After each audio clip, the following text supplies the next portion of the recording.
Okay, let's talk about something that I think a lot of us are unfortunately familiar with: chronic back pain. Yeah, you've probably either experienced it firsthand or you know someone who has. And it's a lot more common than you might think. It affects millions of people worldwide. And it's not just about the physical discomfort. It's Right. not just an ache. It's like chronic back pain can really impact every aspect of your life: your sleep, your work, your mood. It can affect relationships. It can affect, everything really. So today we're going to be doing a deep dive into some really, really fascinating research that's exploring virtual reality as a potential game changer for managing this beast. Yeah, it really is becoming a game changer. I think, most people when they think VR, they think video games. Hmm. Or maybe even like the metaverse and all of that. Okay. But it's really rapidly evolving beyond just entertainment. Mm-hmm. And we're seeing it more and more in serious medical applications. That's what really caught my eye. I was a little skeptical at first, I'll admit. I was like, wait a minute. Is VR just a distraction? Is it just like a temporary escape from the pain? But the research suggests there's actually a lot more to it than that. So today we're going to unpack how VR could actually help relieve pain, what the current research says about it, and talk about some practical considerations for its use. As we go through all this, I want you to kind of think about this question. Could VR be a viable solution for you or for someone you know who's dealing with chronic back pain? That's a really great question to keep in mind. And I think to really understand VR's potential, we first have to understand what makes chronic back pain so different from, just a simple ache or pain. Right. And the research we're looking at draws a really clear distinction between acute and chronic back pain. So acute pain, that's like that immediate signal, right? Your body's like, hey, something's wrong. But chronic pain, it's like that signal gets stuck on repeat, even after that initial injury has healed. Yeah, it's a great way to put it. And it really all comes down to your nervous system. So imagine your nervous system is like a car alarm. Acute pain is that car alarm going off when someone bumps your car. But with chronic pain, it's like that alarm keeps blaring even after, the bump has been fixed. And it can be incredibly distressing. This phenomenon is called central sensitization. Yeah. Where the nervous system essentially gets stuck in pain overdrive. I love that car alarm analogy. It really paints a vivid picture. No wonder chronic pain can be so debilitating. It's like your body's working against you. Yeah. It absolutely can feel that way. And it's why it's so important to understand. The pain isn't just physical, right? It can also be influenced by your thoughts, your emotions, your social environment. Let's say two people experience similar back injuries. One person might be struggling with a lot of stress, maybe isolation, anxiety, while the other person is more optimistic, socially connected, practices mindfulness. Their pain experiences are likely to be drastically different, even with the same physical injury. And this is where what we call the biopsychosocial model comes in.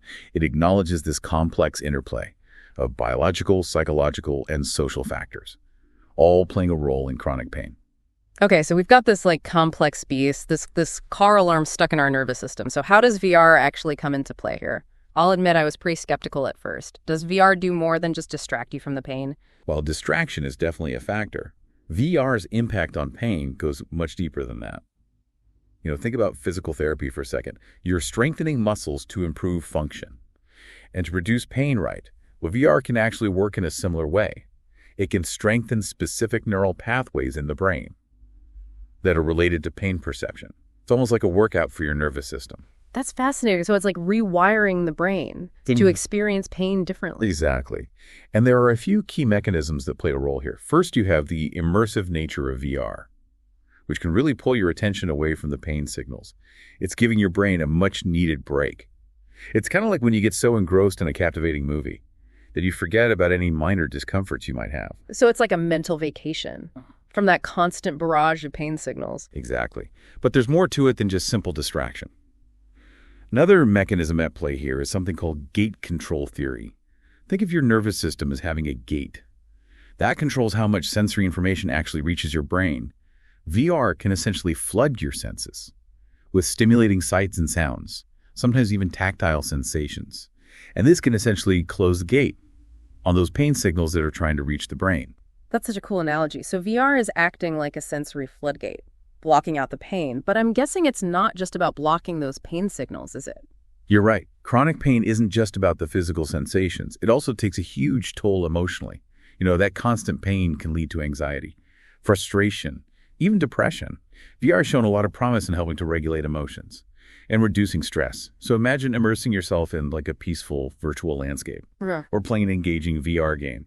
These experiences can really uplift your mood, decrease your stress levels, and ultimately help to lessen the grip of that pain. That makes a lot of sense. So it's not just about escaping the pain, it's about creating a more positive emotional state. And I remember you mentioned something earlier about VR and physical therapy. Absolutely. We know that exercise is crucial for managing chronic back pain, but it can be so hard to stay motivated when you're constantly hurting. VR can actually transform physical therapy into a much more engaging and even fun experience. So imagine playing a virtual game where your movements control your avatar. Or you could be participating in a virtual group exercise class, and suddenly exercise feels less like a chore and more like a challenge. And this can lead to people actually sticking with their physical therapy programs. I can totally see how that would be so motivating. It's like you're tricking your brain into enjoying exercise. Yeah, exactly. And that increased engagement can lead to better pain management and improved function overall. This is all incredibly fascinating, and it sounds like there's some real science backing up these claims. So tell me, what does the research actually say about VR for chronic back pain? Well, the research is definitely growing, and it's becoming more and more compelling. We're seeing clinical trials, meta-analyses, all pointing to the same conclusion.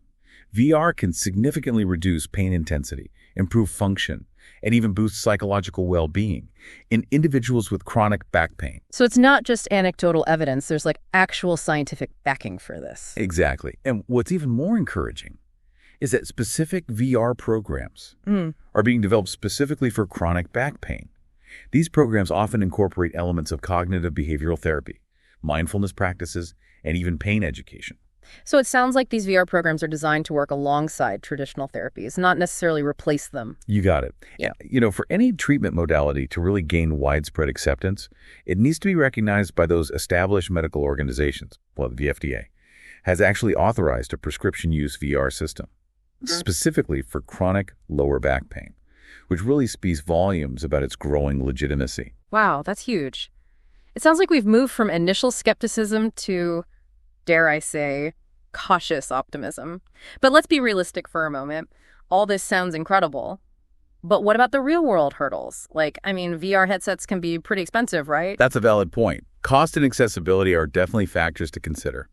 However, the good news is that VR technology is becoming more affordable, and it's becoming more readily available, especially in healthcare settings. That's good to hear. But I also worry about the usability aspect. I've heard that some people experience motion sickness with these VR headsets, and they don't look very comfortable to wear, especially for extended periods of time. Those are all legitimate concerns. Comfort and usability are crucial for a positive VR experience. But fortunately, headset designs are improving all the time, and proper fitting and instruction can help to minimize those issues. So it's not just about putting on any old headset and jumping into a virtual world. There's a learning curve and a need for some proper guidance. Absolutely.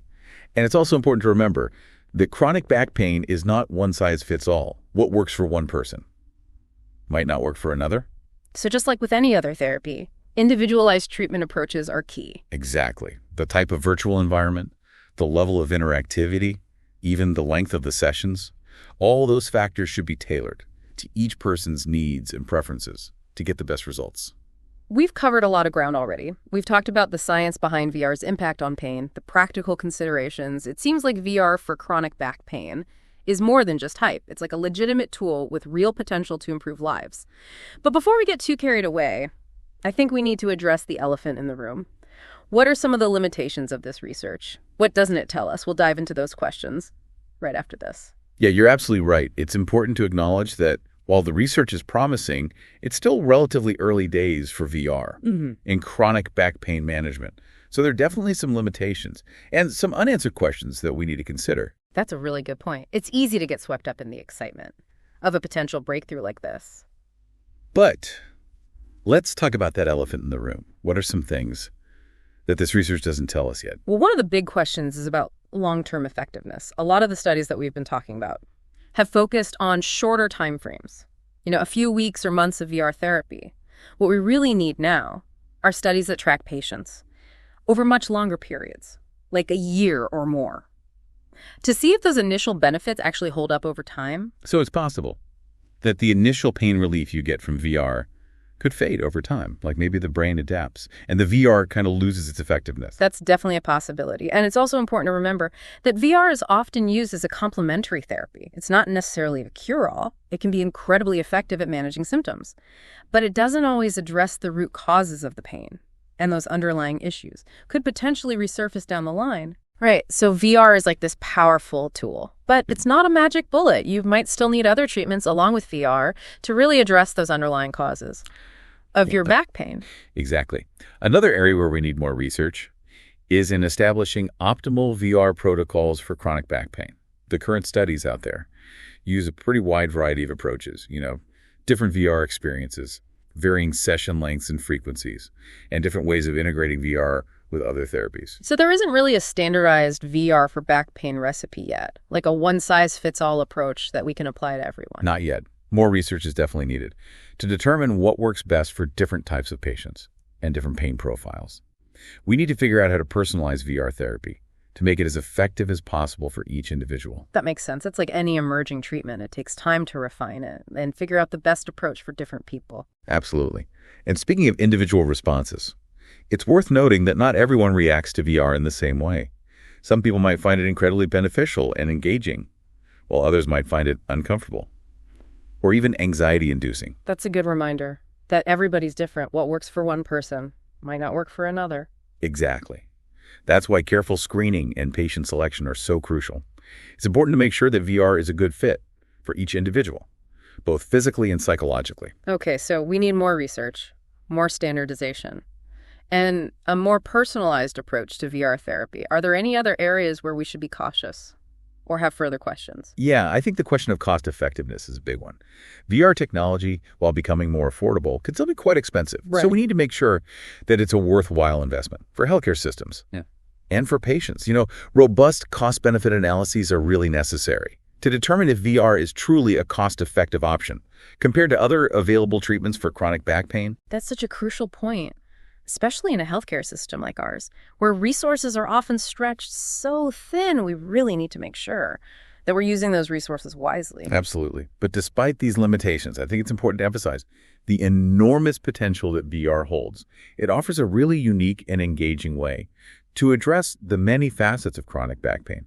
And it really empowers patients to take a more active role in managing their pain. I totally agree. It's not just about passively receiving treatment. It's about actively engaging with the therapy and potentially retraining your brain to perceive pain differently. That's pretty powerful stuff. It is, and that's what makes this field so exciting. We're really just beginning to explore what VR can do for chronic back pain management as the technology continues to advance and our understanding of the brain deepens. I think we're going to see some truly transformative applications of VR in healthcare as a whole. Okay. I'm definitely feeling optimistic about the future of VR in healthcare, but let's bring it back to our listener for a moment. What does all of this mean for someone who's struggling with chronic back pain right now? Should they just rush out and buy a VR headset? Well, hold on. While VR is very promising, it's not a do-it-yourself solution. If you're considering VR as a treatment option, the most important step is to talk to your doctor or a qualified healthcare professional. Right. Don't just go buy the first VR headset you see. Exactly. Your doctor can assess your specific situation, make sure that there aren't any underlying conditions that need to be addressed, and help you decide whether VR is actually a good fit for you. They can also guide you towards reputable VR programs and providers. Yeah. Some pain clinics and rehabilitation centers are starting to incorporate VR into their treatment plans. And there are also companies that specialize in VR therapies for chronic pain. So the resources are out there, but it's important to know where to look and who to trust. Absolutely. And as with any new treatment, it's really crucial to go into it with realistic expectations. VR is not a magic cure. It's a tool that can be incredibly effective when used appropriately, but it's not a replacement for other therapies or lifestyle changes that you might need to make to effectively manage your pain. Right. So it's about integrating VR into a comprehensive plan that addresses all aspects of your well-being: physical, emotional, psychological. Exactly. And don't hesitate to ask questions. The more you understand about VR and how it works, the better equipped you'll be to make informed decisions about your own care. I think that's great advice for approaching any new treatment option, really. Knowledge is power. Well, we've explored the science behind VR, the potential benefits and limitations, the practical considerations, even the need for realistic expectations. What are some final thoughts you'd like to leave our listener with today? If I could leave the listener with one key takeaway, it would be this: don't lose hope. Chronic pain can be incredibly challenging, but there are always new possibilities emerging. VR is just one example of the incredible advancements that are happening in pain management and in healthcare overall. Stay curious, stay informed, and never stop advocating for your well-being. That's a really great message to end on. And, what's so exciting about VR is this idea of neuroplasticity, the brain's ability to change and adapt. It's like VR is giving us this new tool to tap into that potential for healing. Can you expand on that concept a little bit more? It really is remarkable, isn't it? I mean, for so long, we've focused so much on treating just the physical symptoms of pain, but now we're starting to really grasp just how crucial of a role the brain plays in the experience of pain. And VR is giving us this incredibly powerful new tool to actually influence that experience. Yeah, and what I find so empowering about it is that it puts the patient in the driver's seat. It's not about just passively receiving treatment, it's about actively participating in your own healing process. You're so right. That shift in mindset is huge. From being a passive recipient to an active participant, it can really make a world of difference.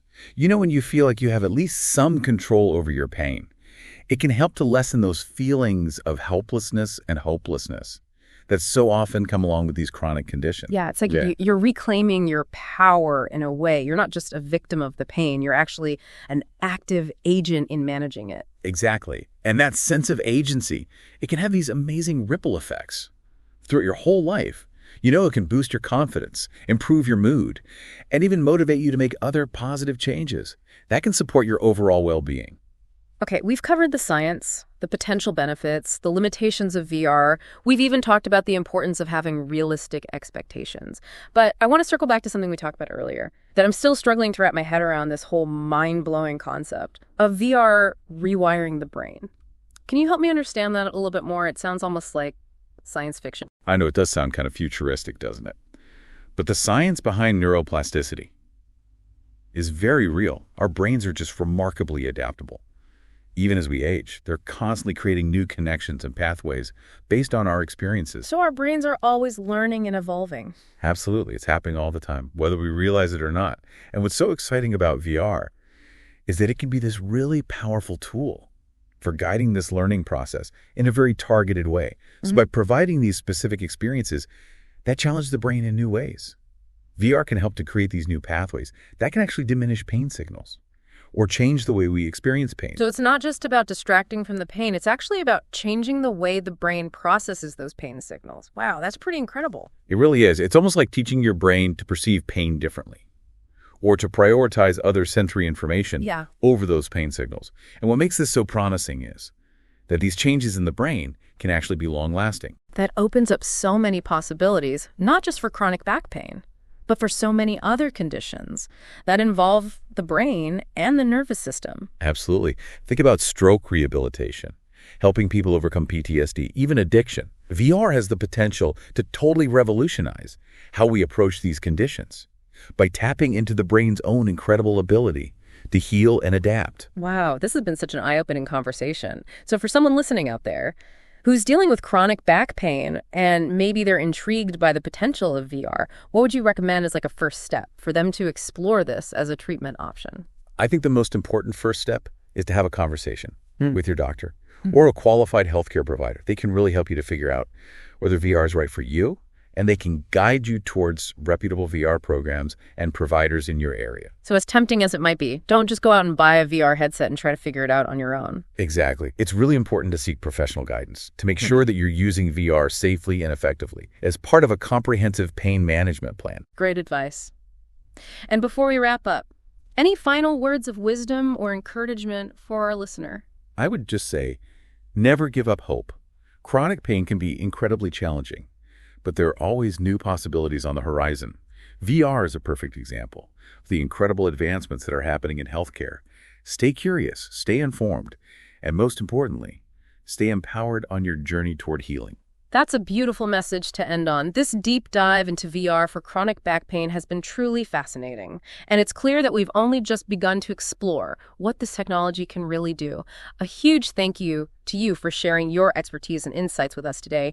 And to our listeners out there, thank you for joining us on this journey of discovery. We'll see you next time for another deep dive into a fascinating topic.